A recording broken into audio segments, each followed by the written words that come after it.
Добрый всем день. Снимаю очередной завершенный объект. Что мы здесь сделали? Не гараж построили мы, поставили водостоки.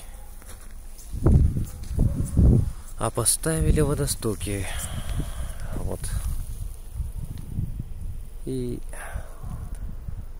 34, по-моему, метра здания. Вот. С этой стороны 4 спуска, высота 6 метров. И воздуховоды сварили. Потом сделали теплоизоляцию мастиков холода по кругу, то есть по краю ворот. Поставили полистирол тонкий и закрыли нащельниками. Вот. Ну, снаружи как бы это не видно. Ну, в общем, мы мостик холода убрали, потому что тут металл стоял. Потом были щели под воротами.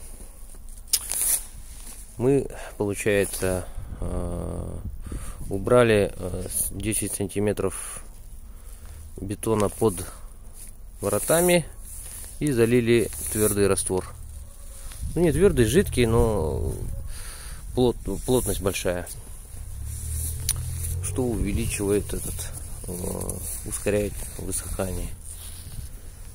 Потом вот под всеми воротами, чтобы щелей не было, щелей нету. Потом изнутри по краям тоже утеплили. Об этом я не буду говорить, это даже показать это невозможно. Вот.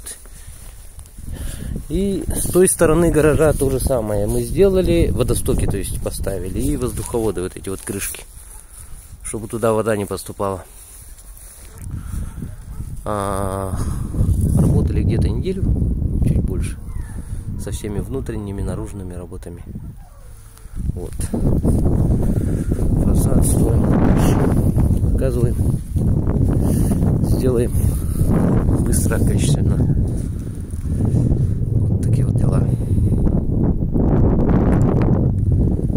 Стоимость тут чуть больше 100 тысяч рублей за весь объем. Вот тут у нас получается крепление ворот снаружи и изнутри, нащельники, по краю ворот снаружи водостоки с обеих сторон, сзади и вот спереди, и заливка бетона здесь под каждыми воротами. И все, работа закончена.